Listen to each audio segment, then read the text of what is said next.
n'y a pas de protocole particulier. Voilà, c'est comme dans toutes les familles. Être fêlé, c'est être normal. C'est vraiment le lot de chacun d'entre nous. C'est par là qu'on aime, qu'on pense, qu'on crée, qu'on traverse l'existence. Je me suis rendu compte qu'en fait, prendre la parole sur du sexe en ayant 24 ans, en étant une femme, c'est giga politique. C'est vraiment un acte ultra féministe, en fait. J'adore les tuches et tout. J'ai regardé tous les tuches. Enfin, moi, ça m'énerve les gens qui snobent les tuches. Et c'est fait avec tendresse et avec quand même bienveillance, quoi. Les personnages sont très attachants en plus et enfin, on s'identifie à fond, quoi. Mon image et mon corps m'appartiennent. Toutes les réactions d'hommes, c'était vraiment, c'est ce qui est écrit là, quoi. C'est des insultes, des menaces, des gens qui m'ont dit que c'était presque de la pédocriminalité parce qu'il y avait peut-être des enfants sur les réseaux sociaux. Bonjour, c'est Charlotte Casiraghi. On est sur Click. Et n'oubliez pas de vous abonner. Bienvenue dans Click, dans mes mains, la fêlure de Charlotte Casiraghi apparaître chez Julliard. Et Charlotte est avec nous. Bonsoir. Bonsoir. Vous êtes philosophe, écrivaine, présidente des Rencontres philosophiques de Monaco, auxquelles j'ai eu la chance de participer, où on avait fait un débat sur l'humour et la philosophie. Avec Gad Elmaleh, c'était génial. Les gens vous connaissent pour d'autres activités. Vous avez fait la une de la Presse People plein de fois. On vous a connu décrite comme descendant de la dynastie pluriséculaire des Grimaldi, grands-parents, prince Régnier III et l'actrice hollywoodienne Grace Kelly. Vous êtes la fille de Caroline de Monaco. Et dès les premières lignes de ce livre, vous tordez le cou à tout ce qu'on a pu écrire ou lire sur vous. On va lire quelques mots du préambule. On m'a souvent réduite à une image sur papier glacé, à une vie de rêve et de privilèges. Elle se résumerait à quelques clichés pris à des bals ou des défilés de mode. Où est-ce que l'on croit savoir de ma vie sentimentale? Ces privilèges existent. Ils sont ma chance et je n'en retire aucune fierté, puisque je n'en bénéficie sans qu'ils soient le fruit de aucun mérite. Vous trouvez n'avoir aucun mérite? Alors, ça dépend de quel point de vue on se place. Bien sûr que, par exemple, l'écriture de ce livre est aussi une manière de sentir que je suis partie prenante de l'histoire, que c'est quelque chose que j'ai écrit, qui est ma propre trajectoire. Mais il y a eu beaucoup de moments dans ma vie où certaines choses que je pouvais... certaines choses à quoi je pouvais avoir accès n'étaient pas dues à du mérite. Et je pense qu'il faut le dire, il faut avoir conscience qu'il y a aussi de l'injustice, il y a aussi des choses qui existent et c'est important de ne pas le nier. Après, on peut aussi choisir de se déterminer autrement. Et Ça fait partie de l'éducation que vous avez eue, cette prise de conscience, ou c'est venu en grandissant? C'est à la fois ça fait partie de mon éducation et puis aussi de la manière dont j'ai grandi, parce que j'ai fait toute ma scolarité dans le public en province et que quand on fait l'expérience aussi de la mixité sociale, on prend conscience aussi de certaines injustices, on a envie d'être comme les autres, on a envie de trouver sa place et que parfois, quand on est ramené quelque part à ses privilèges ou à une certaine image, quelque part on peut aussi en avoir honte ou on a envie de trouver une manière de ne pas être trop différent. Et donc peut-être ça aussi, ça m'a appris à en prendre conscience aussi. Et ça veut dire quoi ce monde de la royauté de Monaco? Parce que moi je ne connais pas. En fait, le truc, c'est que moi, je vois passer des trucs dans la presse, mais je ne comprends pas. C'est-à-dire que, comme j'ai jamais regardé en entier une émission de Stéphane Bern, pour moi, c'est un monde à part. Est-ce que c'est le vrai monde ou est-ce que c'est régi par des codes qu'on ne comprend pas ou que vous devez comprendre? Après, c'est toujours particulier quand on sait sa propre famille, où on le perçoit peut-être pas de la même façon, avec la même étrangeté, ou dans chaque famille, il peut y avoir aussi des codes, des pratiques culturelles, des choses qui peuvent sembler tout à fait étranges pour quelqu'un qui n'a pas grandi dans cette famille. Donc je pense qu'on peut le vivre à sa propre échelle. Après, oui, il y a un certain nombre d'éléments qui sont, un peu particuliers, au sens où ce serait difficile pour moi de vous décrire en détail ce que c'est. Mais Est-ce qu'il y a je sais pas moi, Moi, par exemple, si je dois aller voir quelqu'un de ma famille, il n'y a pas de protocole. Est-ce que chez vous, il y a un protocole si vous allez Non, voir après, c'est quand votre on est en oncle famille, voilà. entre nous, il n'y a pas de... Non, il n'y a pas du tout de... voilà, il n'y a pas de protocole particulier, il n'y a pas de... Voilà, c'est comme dans toutes les familles. Après, quand il y a des événements publics, des célébrations, des choses voilà, qui sont pas dans de l'ordre de l'intime, là, c'est différent. Est-ce qu'on a le droit de ne pas être d'accord? Oui. Après, on respecte aussi les traditions, on respecte certaines conventions, sans pour autant être d'accord avec tout. Mais voilà, je crois que chacun essaye aussi de tracer sa voie en dehors du carcan familial. Je pense que c'est le lot de chacun d'entre nous que de trahir aussi certaines loyautés tout en étant fier de cette transmission. Donc voilà, moi je me situe entre les deux. Une question qu'interroge ce livre, c'est... Vous parlez de La Fêlure, donc c'est hommage à une nouvelle sublime de Fitzgerald. En fait, moi, ce livre, il m'a fait penser à une question très simple, c'est elle se situe où, votre fêlure, à vous? C'est tout le propos du livre, c'est que la fêlure, c'est pas quelque chose qu'on peut identifier ou dire ma fêlure, c'est ça. C'est en fait une complexité où c'est plein de lignes qui s'entrecroisent. C'est-à-dire que la fêlure, elle est absolument unique à chacun et c'est des points de fragilité en nous, mais qui sont multiples, parfois cachés et qui peuvent être en rapport avec les événements de notre vie, notre milieu social, le contexte historique, les rencontres qu'on peut faire, nos fragilités biologiques aussi. Et c'est cet entrecroisement qui donne à chaque fois une fêlure totalement singulière et qu'on ne peut pas forcément attraper. Elle va se révéler au contact de la vie et des événements et parfois on croit la connaître mais on ne la connaît pas forcément pleinement. Mais est-ce que finalement les gens les plus flippants, c'est ceux qui vous disent tout le temps « tout va bien » ? Oui. Alors en fait la folie, elle est plutôt du côté de la toute-puissance, de la certitude, d'une forme d'invulnérabilité aussi, et que par exemple, si on prend la paranoïa, ça peut être ne pas supporter la faille, ne pas supporter que la moindre petite chose est une menace. Et donc, on veut tout contrôler. Et donc, finalement, accepter ses fêlures ou ses imperfections ou celles de l'autre, c'est quand même quelque chose qui nous protège aussi d'une forme de toute-puissance qui n'est pas forcément souhaitable. Est-ce que dire je suis normal, c'est aussi peut-être admettre je suis inhumain? J'appartiens à la norme. Je suis fêlé. Ouais. Être fêlé, c'est être normal. Ouais. C'est-à-dire que c'est vraiment le lot de chacun d'entre nous. Il n'y a pas c'est par là qu'on aime, qu'on pense, qu'on crée, qu'on traverse l'existence. On va cliquer sur plein de choses ensemble. On va commencer sur la playlist de l'émission. On va faire un tour. Succession. Vous connaissez Succession ? Oui, je connais, mais alors je n'ai pas regardé toute la série. Vous avez une chance incroyable. Vous savez, les grandes séries. Ouais, je sais. J'adore dire aux gens, vous avez de la chance, parce que vous avez l'occasion un jour de vous poser et de regarder tout Succession. C'est ça. J'aimerais qu'on clique sur le début, sur une conversation. Je ne vais pas spoiler la série parce qu'il y a encore plein de gens qui ne l'ont pas vue. Où Logan Roy, le patriarche, est mal en point. C'est le chef d'un empire financier économique et la nouvelle est annoncée à son fils aîné.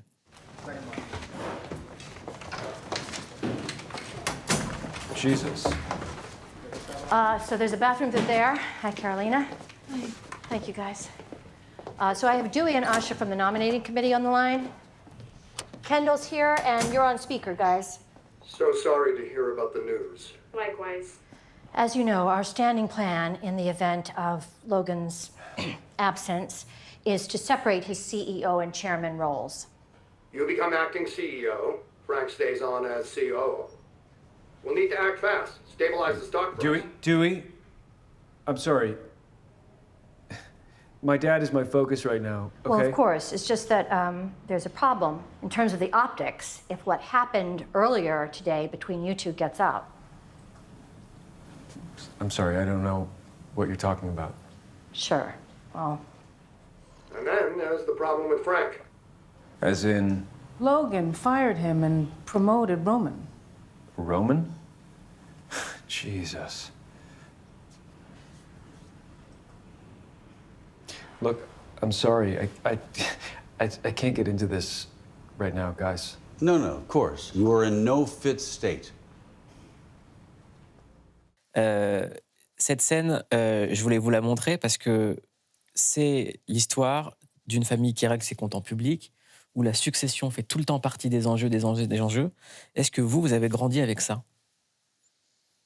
Parce qu'à chaque fois qu'on lit sur vous, sur votre famille, il y a toujours ces mots-là qui sont écrits pas loin.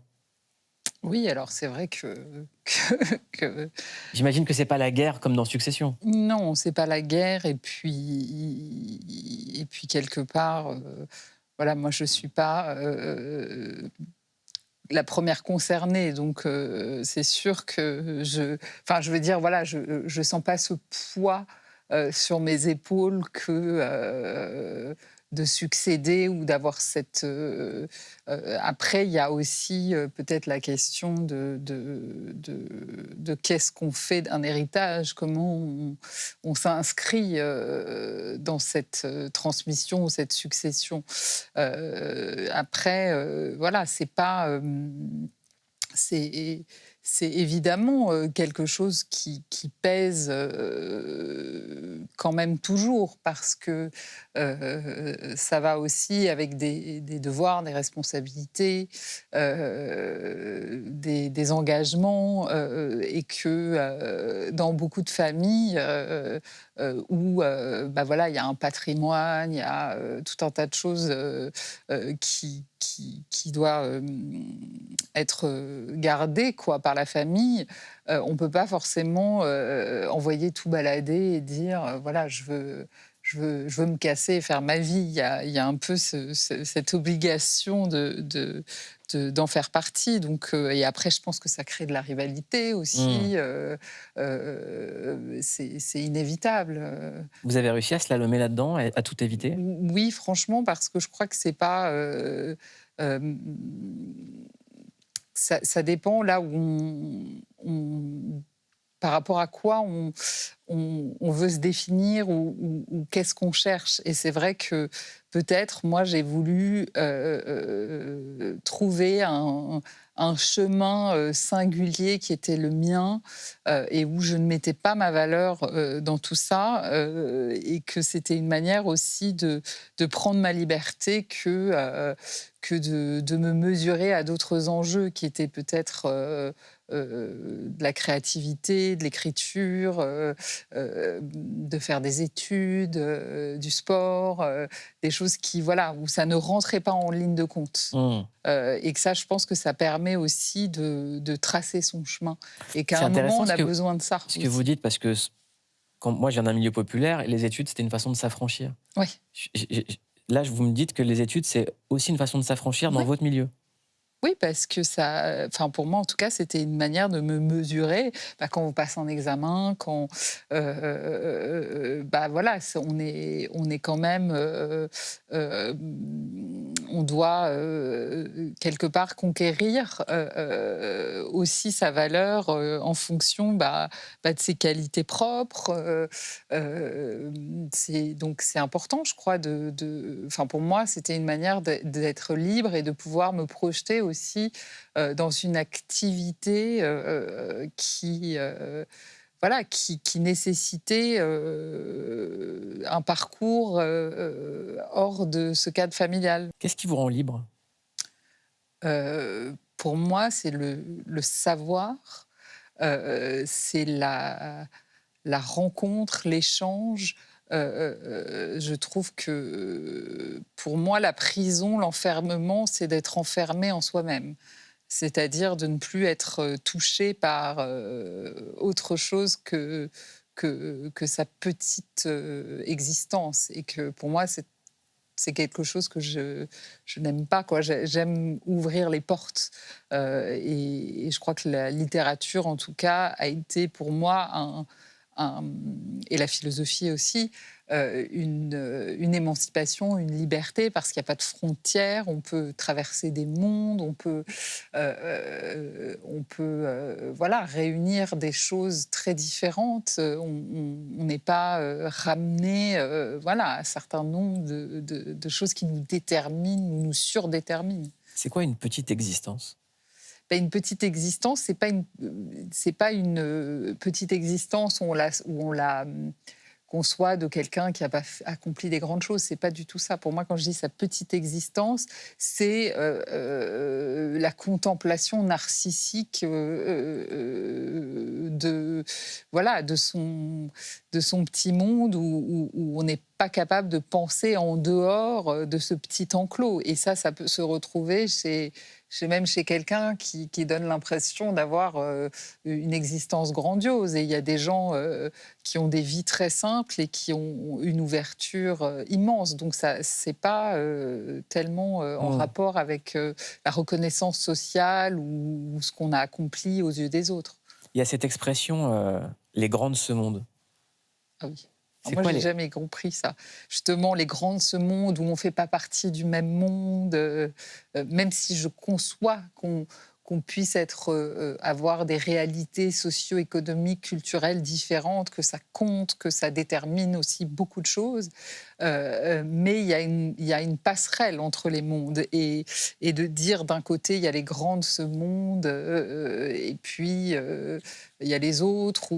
Voilà, c'est quelque chose où je me suis toujours un peu battue contre ça, parce que moi, je cherche qu'est-ce qui fait qu'on peut se rencontrer. Quand on parle de fêlure, on parle forcément d'empathie avec soi, avec l'autre. Et vous cliquez sur la série Empathie, qui est sur Canal. On regarde un extrait et je vous laisse réagir sur le clic de Charlotte de Calzeraghi. Parce que les LD, c'est un peu l'unité fourre-tout. Le personnel change tout le temps, c'est des cas psychiatriques souvent désespérés, des patients qui ont peu de chances d'être réhabilités. C'est parfait, ça me ressemble. Moi aussi, je suis un cas désespéré. D'habitude, les psys disent pas des trucs comme ça. Oh non? Bah non. Ça va mieux ton nez? Oui, merci. Cool. Moi, ma première semaine ici, il y a un patient qui m'a explosé le visage. Ça pissait le sang de partout, une vraie boucherie. Un bel accueil. Ah oui. Et ici, il faut jamais baisser la garde. C'est un super hôpital, il y a des histoires qui finissent très bien, mais ça reste des criminels. Et c'est un vrai conseil. Un vrai merci d'abord. Qu'est-ce que c'est que cette merde? Humor Design. Tu connais pas? C'est une collection de chandails, j'en avais plein quand j'étais petite. Mais tu peux pas porter ça ici. En fait, il y en a deux. Ça m'aiderait si tu voulais mettre l'autre.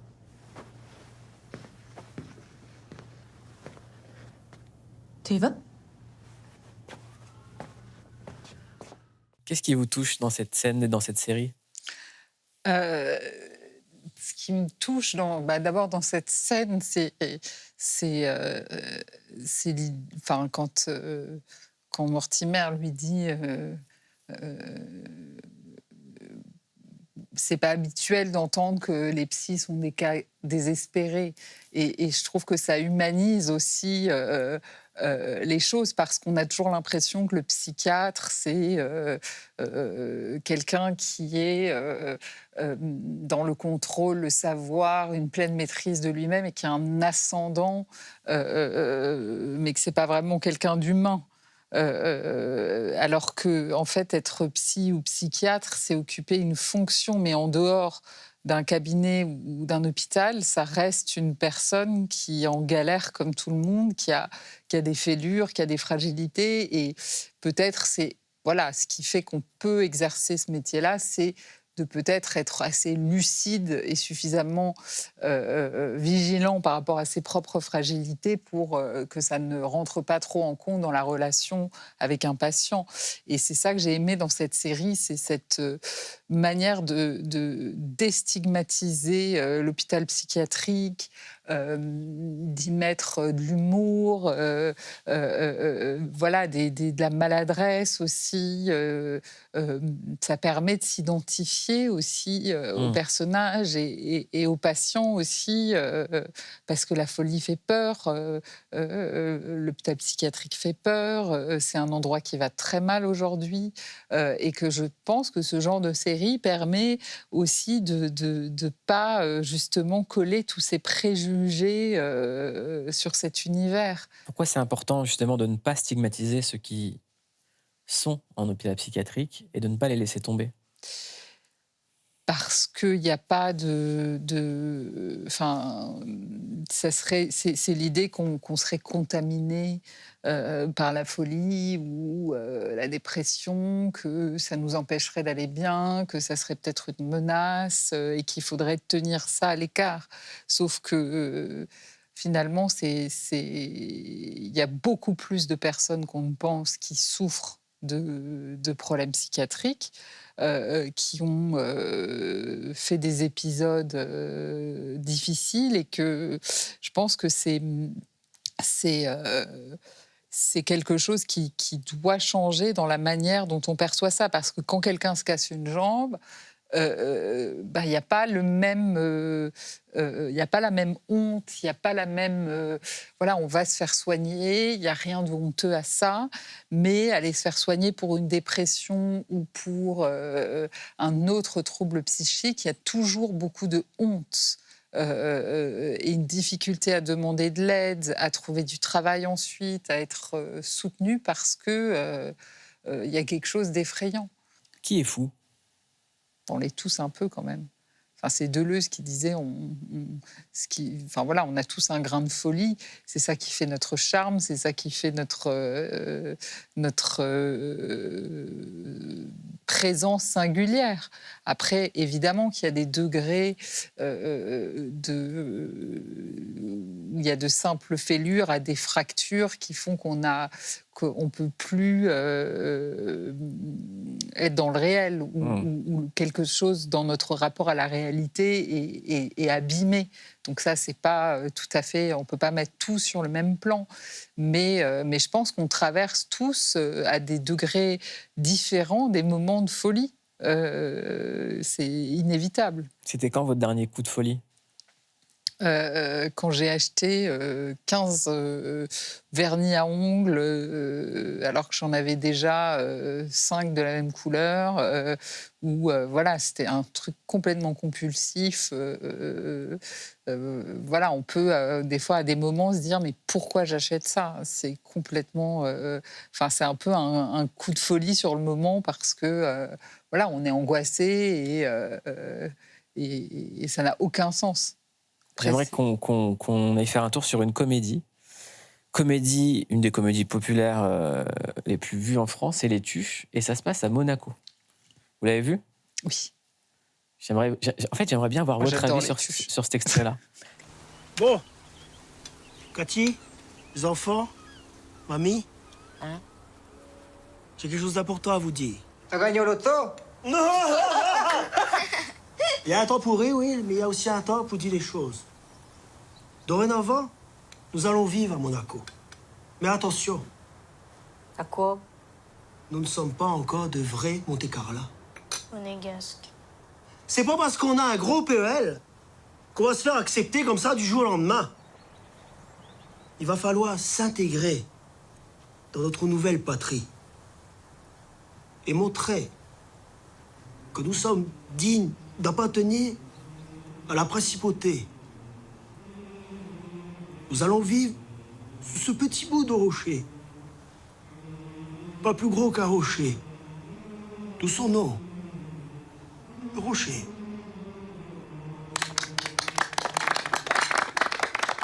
Ça vous fait marrer? J'adore Les Tuches, j'ai regardé tous les Tuches. Encore pendant les vacances de Noël, j'en ai regardé au moins 2. J'adore. Non, vraiment, c'est pas du tout... Enfin, moi, ça m'énerve les gens qui snobent Les Tuches. Je trouve qu'il y a tellement de choses... Enfin, à la fois, enfin, qu'on peut sentir des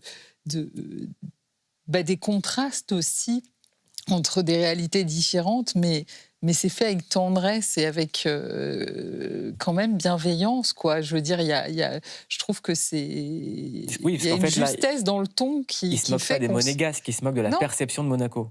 Oui, et en même temps, c'est ça, c'est que c'est drôle et à la fois, je sais pas, il y a une manière de susciter le rire et le sourire qui n'est pas moqueuse au sens habituel. Je ne saurais pas comment le dire, mais je trouve que c'est ça qui est... Les personnages sont très attachants en plus, et on s'identifie à fond, quoi, même si on n'est pas... Voilà, moi, je suis rentrée dedans complètement. Et là, quand on voit les tuches à Monaco et qui parlent des vrais Monte-Carlet. Des vrais Monte-Carlet. C'est quoi un vrai Monégasque? On n'est pas nombreux, hein, quand même. Hein. On n'est pas très nombreux, donc un vrai Monégasque, je dirais que c'est difficile à définir. Il y a un mélange aussi un peu, quand même, on est à la frontière entre l'Italie et la France, donc c'est un peu un mix. C'est une rencontre entre deux pays aussi, je trouve. Parce qu'il y a plein de choses de l'Italie et de la France qu'on retrouve à Monaco. Donc, il y a ça. Et puis, c'est pas le monégasque. Hein. Moi, par exemple, je suis monégasque, je parle pas un mot. C'est quand même... Voilà, c'est pas la langue qui nous tient. Mais, ouais. C'est vrai que c'est une bonne question. Je saurais pas vous dire. Peut-être un attachement à l'histoire de Monaco. Mais bon, c'est un peu banal aussi de dire ça. Bah non. Venant de vous, c'est pas banal. Ouais. C'est vrai, peut-être. On va cliquer sur une autre de vos sélections, c'est Sex in the City. Alors moi qui n'ai jamais vu Sex in the City... Jamais? Jamais. Mais il faut regarder tout. Alors moi, j'ai honte parce que j'ai jamais vu Sex in the City et j'ai jamais vu Titanic. Donc là... Non, mais Sex and the City, il faut absolument tout regarder. On clique et on en parle. Faut que vous me donniez envie. I slept with Big last week. You're having an affair? No affair. Just one night, and it is not happening again. Okay. Please don't tell Charlotte or Miranda. Okay. Oh, God, I'm awful. I have this great boyfriend. I don't know what I was doing. Nothing men haven't been doing for centuries. Was it good? Oh. It was great, and it's not happening again. Got it. Plates.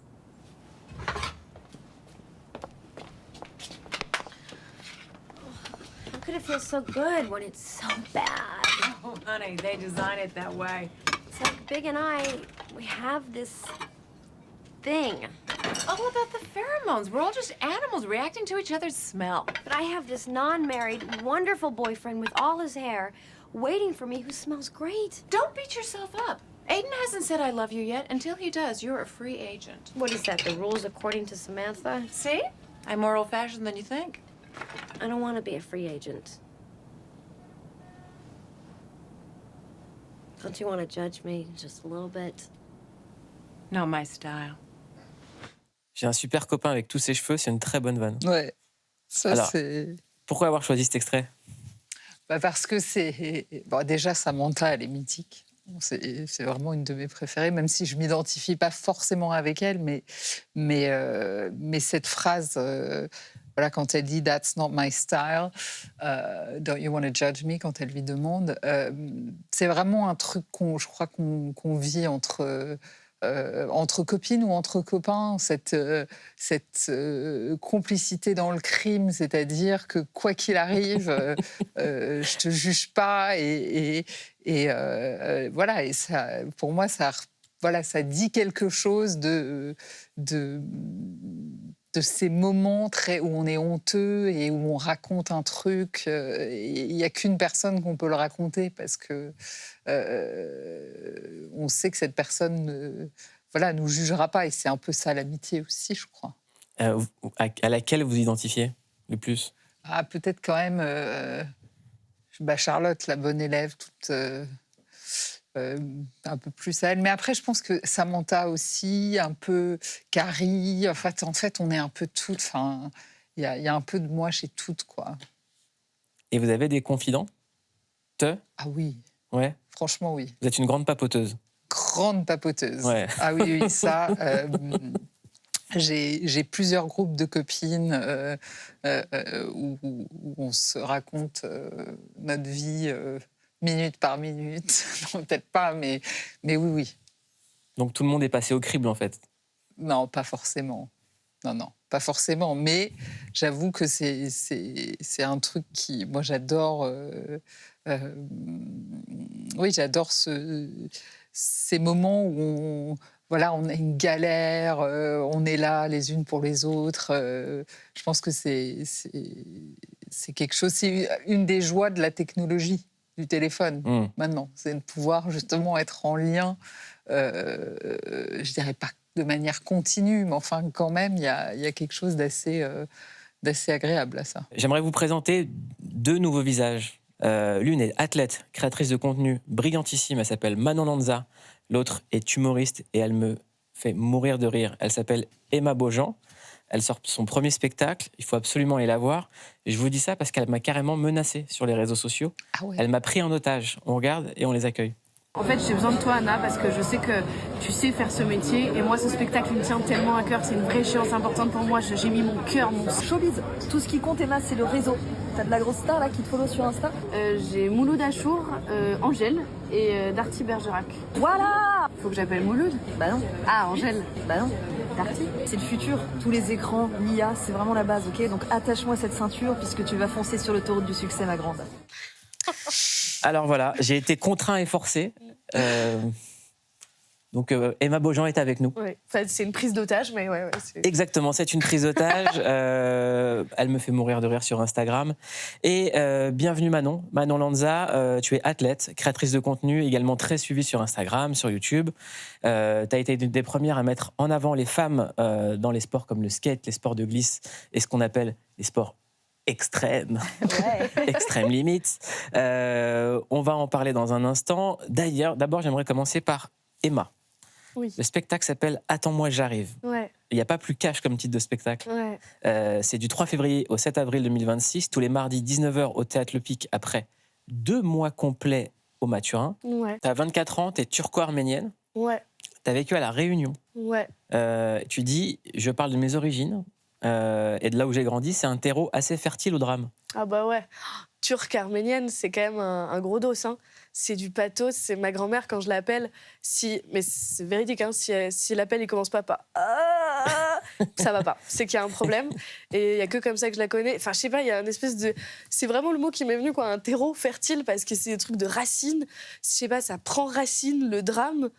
Et je pense que si on ne fait pas des blagues sur des choses aussi profondes, aussi dures, alors peut-être on va les oublier et que c'est une façon aussi de ne pas oublier les choses, je crois, de faire des blagues sur ce genre de sujet. La sexualité, c'est également très important dans tes textes. Bien sûr. En réalité, c'est même la trame du spectacle. Je parle beaucoup de sexe. Et parce que je me rends compte que je croyais que je n'étais pas du tout politisée. Je croyais que je ne l'étais pas. Je me disais, moi, je fais de blagues de cul. Je suis un peu, je sais pas, cette bonne pote un peu rigolote. Et puis, je me suis rendu compte qu'en fait, prendre la parole sur du sexe en ayant 24 ans, en étant une femme, c'est giga politique. Et c'est vraiment un acte ultra féministe en fait, et de dire que j'aime le sexe. Et il y a une phrase que j'ai pas gardée dans le spectacle, mais je disais qu'un garçon un jour m'a demandé mon plus gros fantasme, et j'ai eu envie de lui dire écoute, j'en ai plusieurs. D'abord, je crois que j'aimerais bien te répondre sincèrement sans passer pour une grosse salope, et puis j'aimerais bien en fait être une grosse salope, je crois, et juste que ce soit juste OK de parler de ça. Et que je dis aussi dans le spectacle que pour moi, parler de sexe, c'est beaucoup moins intime que parler de ma grand-mère. Je crois qu'il y a un truc aussi encore très tabou, et surtout sur le... Je sais pas, moi je peux pas imaginer une soirée avec mes copines en vrai sans qu'on parle de sexe. Alors je vois pas pourquoi ce serait pas ça dans la vraie vie aussi sur une scène. Voilà. Donc vous avez aimé Sex in the City, l'extrait de Charlotte. Oui, c'est un classique. C'est une dinguerie que t'aies jamais vu ça. Je me permets, mais c'est une dinguerie que t'aies jamais vu ça. Mais là, je me sens nul. Non, mais là, mais tu as de la chance. Là, vous me jugez toutes les trois. Ouais, tu as de la chance, tu vas pouvoir Merci de me découvrir. juger, c'est sympa. Charlotte, je sais que vous n'êtes pas très Instagram, pas très réseau, mais il faut cliquer sur le compte d'Emma Beaujean. Il y a des sketchs. On va regarder des petits passages que j'adore. On commence avec le date et la poire à nez. Et c'est la première fois que tu utilises une application de rencontre? Non, mais c'est mon premier date réussi. J'ai fait du thé, est-ce que tu veux que je t'en serve? Oui, je veux bien, s'il te plaît. Merci. J'ai rarement passé un aussi joli moment avec quelqu'un. Ça te dérange si j'utilise ma poire à nez? De quoi? Ah, regarde, c'est sorti noir. C'est une dinguerie, c'est abusé. J'ai vraiment l'impression d'être une petite cousine à un repas de famille, c'est ça ma life, c'est trop bon. C'est abusé. Ouais, Mais voilà. c'est vraiment... D'où ça sort dans La poire à nez, alors c'est parce que j'ai une déviation de la cloison nasale. D'ailleurs, on dirait toujours que je parle avec le nez bouché parce que j'ai une narine plus petite que l'autre. Et du coup, j'utilise quotidiennement une poire à nez, comme une personne âgée ou sur le point de mourir. Et voilà, donc une poire à nez. Ouais. D'autres questions? Non, très bien, mais c'est bien d'en apprendre comme ça sur ta vie. C'est avec intéressant. plaisir, ouais. Il y a aussi les filtres. Grosse utilisatrice. Un bel allié, les c'est ça, filtres, ouais. grosse maîtrise du filtre. Oui, Ophélie, c'est maman. J'ai mis la télé là. C'est resté sur ton YouTube. Il y a MC, Fli et Carlito. Ils mangent des chips. Je comprends pas Je comprends pas là. Si tu peux passer 2 secondes à la maison. Attends, Louloute, attends, Louloute. J'envoie une vidéo à Ophélie. Si tu peux passer à la maison pour régler le problème, parce que là, j'arrive pas à éteindre. Il y a le gars du câble qui doit passer mercredi, alors tu penses que je vais pas rester jusqu'à mercredi avec ça, là. Je comprends pas. Tu peux venir l'éteindre, s'il te plaît, Ophélie? Qu'est-ce qu'elle t'envoie, ta mère, pour que tu en fasses ce genre de vidéo? Franchement, elle m'envoie des trucs pas loin de ça, et je crois comme beaucoup de mamans. Et moi, il y avait un, avec ce filtre-là précisément, que je trouve d'une précision un peu flippante. Il y a un gimmick qui revient souvent, c'est le truc de genre, oui, Ophélie, c'est maman, est-ce que tu as pris le dossier de réinscription pour la CAF? Oui, c'est que des trucs administratifs. Des fois, tu te réveilles dans un groupe WhatsApp à 7h du matin, ta mère, elle a fait genre 15 000 recherches à la CAF. Même toi, il y a des trucs où tu savais pas que tu étais éligible, et elle sait tout d'avance. Et elle est genre, non, mais c'est pour toi, mais si tu es autonome, pas de souci, mais je te le fais quand même. Et elle m'envoie beaucoup de choses de cet ordre-là. Alors, on a besoin d'une explication tout de suite sur l'assiette pipi. Je pensais connaître ma mère. En gros, je disais que je me faisais super harceler depuis un petit moment et que ça commençait à faire et tout machin. Ma mounette, c'est trop minette. Elle me dit, ah mais moi c'est pas compliqué, hein. Quand les gens m'embêtaient, quand j'avais ton âge, hop, je fais pipi sur une assiette. Déjà, de quoi, où tu vas? C'est une expression de... Non, c'est pas une expression, attendez. Pipi dans une assiette et au congélo. Qu'est-ce qu'il veut là, le cauchemar en cuisine? Je sais pas. Enfin, on va où, la Philippe Etchebest? Je sais pas. Ok, ma belle, tu fais quoi? Tu t'ouvres un pop-up? Enfin, je sais quoi? C'est ouf. Elle me dit, ah mais non, mais je fais pipi dans l'assiette que je mets au congélateur et comme ça, une fois que ça durcit, hop, je peux les envoyer sous les portes. Ça passe sous les portes, ça fait des disques de pisse. J'ai toujours su que ma mère était quelqu'un de bien. J'ai toujours su que ma mère était mon idole, une icône. Mais les disques de pisse, au nom de Dieu... Waouh! Alors... Il n'y a même pas de questions à poser. Je vous l'ai dit, je suis très politisée. Voilà, et d'ailleurs, j'ai une copine qui m'a dit récemment, elle m'a dit, ouais, j'ai vu ton truc des disques de pisse, mais alors une petite astuce, en plus, tu peux mettre du colorant dedans, comme ça tâche les moquettes, et là, après, ça part pas. Voilà. Donc, je le donne, hein, j'offre, plaisir d'offrir, joie de recevoir. Vous aurez l'info. Non, mais ça, on veut vraiment l'histoire. C'est quoi cette histoire? Ah, mais c'est vraiment ça. C'est vraiment qu'un jour, elle m'a dit ça, et c'est la fin de l'anecdote, et j'étais genre... D'accord. Et donc là, pour toi, c'est un bon processus éducatif, cet échange entre nous. Très bien, ma belle. Voilà, vraiment. Comment elle fait ça? Ça va, Charlotte? Ah, mais c'est génial. Ouais. J'ai écouté la première partie de l'émission, j'étais genre, waouh, c'est tellement brillant, c'est tellement intelligent. Je la prévenais, je disais, ouais, ça va être une catastrophe, je vais arriver avec mes blagues pipi caca, ma poire à nez. Bon, voilà. Non, tout va bien. Tout va bien, tout va très bien. Il y a aussi pas mal de commentaires que tu reçois, de harcèlement en ligne, de choses comme ça. C'est quoi le genre de commentaires que tu reçois en vrai? En réalité, je me suis rendu compte, je sais pas si c'est le fait d'être née en 2001, mais d'être née un peu avec Internet, les réseaux sociaux et tout, j'ai quand même une case de mon cerveau qui met tout ça de côté.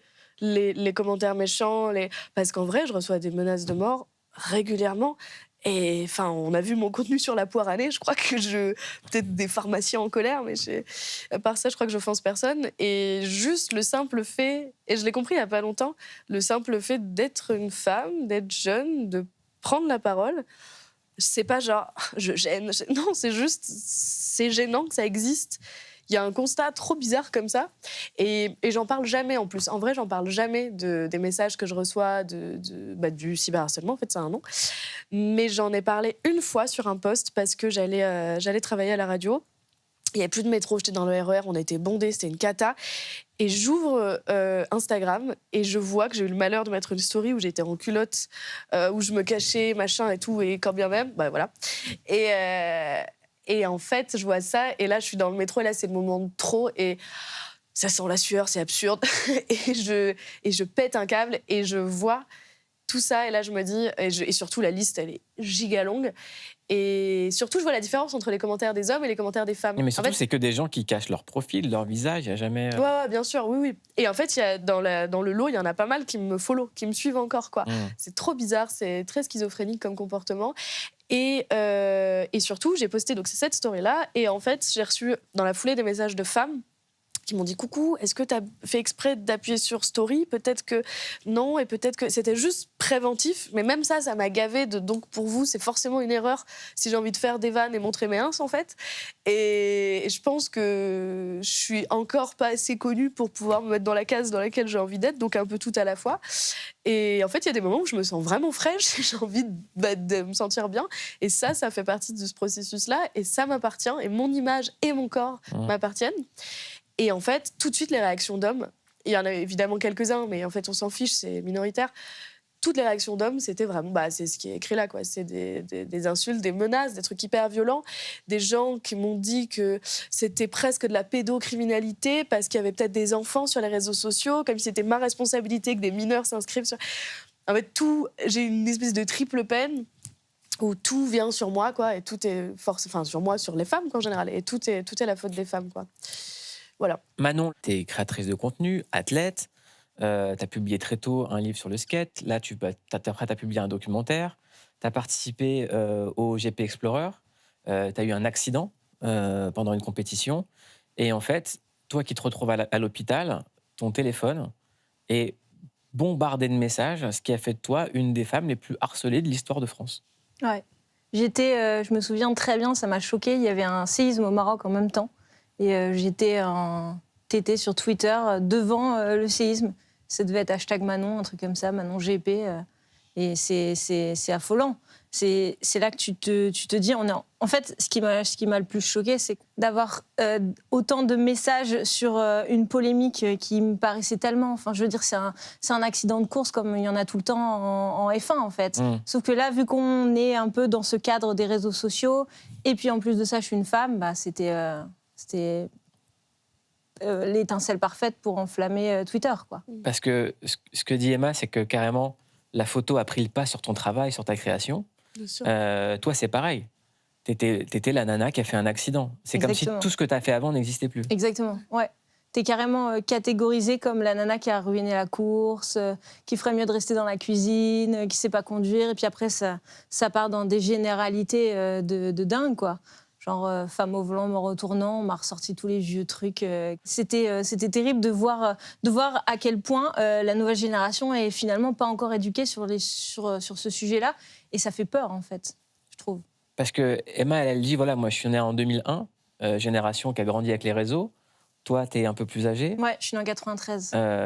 Donc, entre les deux, Charlotte, elle se protège totalement. Est-ce qu'il y a une façon de bien vivre ça ou c'est impossible? Parce que quand on dit il suffit d'éteindre le téléphone pour ne pas subir de harcèlement, est-ce que c'est vrai ou pas? Je pense pas. Je pense que les choses continuent de circuler pendant que ton téléphone est éteint si tu décides de l'éteindre. Après, j'ai la chance, entre guillemets, d'avoir reçu cette vague de haine avec la maturité que j'ai aujourd'hui. À 32 ans, j'arrive à prendre du recul. Puis, en fait, c'est pas tant les messages de harcèlement qui m'ont choquée, c'est plus le silence des gens avec qui j'ai participé à cette aventure, dans le fond. Et c'est ça qui est déshumanisant, plus que des messages de jeunes qui sont mal éduqués, quoi. Squeezie avait réagi Il avait réagi, ouais. Pour prendre ta défense. Il avait réagi, mais en fait, j'avais tous les médias à ce moment-là qui étaient venus m'écrire, qui m'appelaient pour faire des articles, et beaucoup commençaient à prendre l'angle on ne te défend pas, les organisateurs n'ont pas pris la parole, etc. Donc du coup, j'ai appelé l'agent de Lucas et j'ai dit faut que tu dis à Lucas de prendre la parole, de faire quelque chose, parce qu'il va se faire descendre. Et moi, j'avais pas envie de rentrer dans des embrouilles. Donc du coup, et en effet, il a fait ce live. Et est-ce que les autres femmes qui ont participé t'ont soutenue ? Alors, j'ai reçu quelques messages, mais des prises de parole publiques, il y en a pas eu. En tout cas, je m'en souviens pas d'une en particulier. Et je pense que les femmes, dans ce moment-là, elles ont peur, en fait. Elles se disent, si ça arrive à Manon, ça peut m'arriver à moi aussi. Donc, en fait, elles se font petites, malheureusement. Alors que c'est à ce moment-là qu'il devrait y avoir un élan de sororité de dingue et où, justement, on devrait toutes se soutenir, en fait. Charlotte, comment vous percevez tout ça ? Alors, même si je ne suis pas activement sur les réseaux, moi, je suis un peu née là-dedans aussi, dans le fait d'être exposée et que des gens, à partir d'une photo, délirent complètement. Donc, voilà, je le vis aussi, voilà, que ce soit ma vie sentimentale, tout un tas de choses où ça m'est arrivé, mais à de multiples reprises, que des gens se permettent des commentaires ou des trucs voilà, qui ont pu avoir des conséquences vraiment très, très désagréables. Et je me dis, mais merde, est-ce que c'est parce que c'est des présupposés misogynes du fait que parce que je suis une femme, si, je sais pas, on a un enfant, on se sépare, on a une autre histoire, tout de suite, c'est ouah, scandale. Enfin, c'est des trucs, voilà, je me dis, mais comment c'est possible que ça intéresse autant les gens ? Donc, voilà. Et après, peut-être la manière de s'en protéger, ou en tout cas, moi, parce que si je vais regarder sur les réseaux demain, il y a plein de comptes où ils mettent des trucs. En l'espace de, une page, je peux voir 10 trucs qui sont complètement différents. Des gens qui vont se dire, mais elle est horrible, t'as vu comment elle est sapée, c'est dégueulasse, elle est de plus en plus moche. Et puis après, t'as quelqu'un qui va dire, ah ouais, génial. Et en fait, ça n'a ni queue ni tête. Et en fait, on se rend compte que c'est une projection de fantasmes, du ressentiment. Enfin, voilà, qu'on soit encensé ou démoli, c'est excessif, quoi qu'il arrive. Je veux dire, donc il faut avoir une distance. Et à chaque fois, moi, je me dis, c'est pas moi, en fait. Il parle de quelqu'un d'autre. En fait, cette personne-là, elle n'existe pas. C'est pas moi. Donc, finalement, ce qu'on est en tant que sujet, c'est ce qui compte. Là, on devient un objet. Et c'est vrai que dès qu'on s'expose au regard, donc sur les réseaux, si on est dans la presse, on est susceptible d'être capté par des regards qui nous résument à une photo, une situation, mais tout le reste de notre existence est complètement écarté. Et ça, c'est toujours très, très, très violent et blessant parce qu'on est réduit à l'état d'objet et donc on se sent déshumanisé. On sent qu'on est résumé à ça. Manon, comment ça s'est passé le retour au réel ? Comment on reprend une activité normale ? Comment on se remet à travailler ? Comment on passe à autre chose ? Ouais, moi, je me souviens m'être posé la question de qu'est-ce que je continue de raconter après ça, en fait ? Pour que la transition, elle soit pas étrange. Et puis, j'y avais pris, du coup, la parole dans les médias parce que j'avais surtout... En fait, ils ont touché la meilleure victime, entre guillemets, parce que, je veux dire, l'empowerment féminin dans le sport, c'est déjà ma mission, entre guillemets, depuis des années. Donc, en fait, j'avais déjà le discours pour répondre. Et moi, j'ai eu l'impression qu'on insultait toute la gente féminine. Donc, en fait, je pense que ça... L'après, en fait, ça a été juste j'ai encore du taf, en fait, et c'est un peu le moteur pour continuer à faire ce que je fais et continuer d'éduquer, et pas forcément en brandant des drapeaux féministes, mais juste en montrant que les femmes ont leur place partout, en fait, tout simplement, donc en continuant de faire ce que j'aime. En fait, et ton domaine à toi, c'est les sports, notamment les sports de glisse, et tu prépares un documentaire sur la place des femmes dans les sports de glisse, ça s'appelle Don't Be Scared. Exactement. How are you going to accept something you don't see? If you can't see it, you can't be it. Oui, c'est pas facile d'être une femme dans ce monde, mais regardez ce qu'elles ont réalisé, regardez comme elles sont talentueuses. Elles ont une sorte de force qui les anime. On voit quelqu'un qui le fait, on se dit que c'est possible aussi pour nous. This is what you can be. Even if you're not a surfer. Even if you wanted to be a skateboarder. Even if you wanted to be a snowboarder. But you have to start somewhere. C'est mon corps entier qui vit ce moment de flow. C'est le seul moment où j'arrive à être présent avec moi-même. Se rassembler, c'est la meilleure réponse qu'on a trouvée pour montrer qu'on avait notre place. Let's just do it together. On y va, on assume et puis on est bien dans notre peau. Je sais maintenant que c'est ça qui me rend heureuse. Don't be scared. It's not worth it. Est-ce que tu as toujours peur ou c'est fini? Je sais pas si on arrête peur de quoi, c'est ça la vraie question. Des réactions, de ce que tu peux subir? Non, j'ai pas peur des réactions et de ce que je peux subir parce que... Tout simplement, comme le dit Emma, d'être une femme dans l'espace numérique, en fait. Ouais, c'est vrai que c'est pas facile. J'ai l'impression d'avoir ma place partout et en même temps nulle part à la fois. Parce que moi, j'ai été éduquée, j'ai commencé la motocross, j'avais 6 ans. J'ai choisi d'arrêter de manger des animaux, j'avais le même âge. Donc en fait, mes parents ont toujours accepté un peu la personne que je suis entièrement à 100%. Et on n'a jamais essayé de me mettre dans une case, en fait. Et moi, j'ai grandi avec cette mentalité-là. Je pense que ça a façonné ma manière de voir le monde. Et par contre, quand j'ai grandi, je me suis rendu compte qu'en effet, j'ai pas ma place partout, ou en tout cas, on voulait me le faire croire. Et du coup, ça me motive encore plus de continuer à faire ce que j'aime et simplement d'embarquer plein de femmes avec moi, comme on peut le voir dans ce documentaire, et de montrer qu'en fait, fais ce qui te fait vibrer, en fait. Il n'y a que ça qui compte, finalement, dans le fond. Emma, elle embarque des femmes, mais aussi elle embarque son père sur les réseaux. On clique sur le compte Instagram du père d'Emma Beaujean. On fait ça. Okay. Le jour se lève. C'est absurde. Dans la tendresse. Sur la vie. Gilou. Donc tu as laissé sous le compte Instagram de ton père. Ok, c'est trop pour moi, Gilles, je quitte Internet. Ouais, c'est intense, mais non, mais c'est adorable. Gilou le daron, c'est ça son nom Insta, c'est une folie de faire ça. Gilou le daron. Attends, je viens de voir les hashtags. Hashtag daron, hashtag humour, hashtag kitsch, hashtag philosophe, hashtag couple. Philosophe, quand même. Non, mais philosophie, c'est une dinguerie d'avoir écrit ça. Ça, c'était pour Charlotte. Ouais, ça, c'est absurde. Voilà, il y a 2 salles, 2 ambiances, donc Charlotte, concernant la philosophie, non, c'est une folie. Ben ouais, mais moi, ça me touche, parce qu'en fait, il s'est fait un compte Instagram pour comprendre un peu mon métier, et je lui expliquais ce que c'était l'humour cringe, ce que ça voulait dire, le cringe, le bizarre. Visiblement, il s'est bien emparé du concept. Et non, c'est adorable en vrai. Mais j'ai l'impression, encore une fois, vraiment d'avoir donné une carte bleue à un enfant, quoi. Très bien. On clique sur le compte Instagram Gilou le daron, on clique sur Manon Lanza, on clique sur Emma Beaujean et sur ce livre, La Fêlure de Charlotte Casaraghi chez Julliard. Merci beaucoup d'être venu chez Click. C'était un plaisir de parler avec vous 3 et je m'en vais lire ce livre. Bonne soirée. Bonjour, c'est Emma Beaujean et on se retrouve dans Click et surtout n'oubliez pas de vous abonner. Bonjour, c'est Manon Lanza, on est chez Click et n'oubliez pas de vous abonner.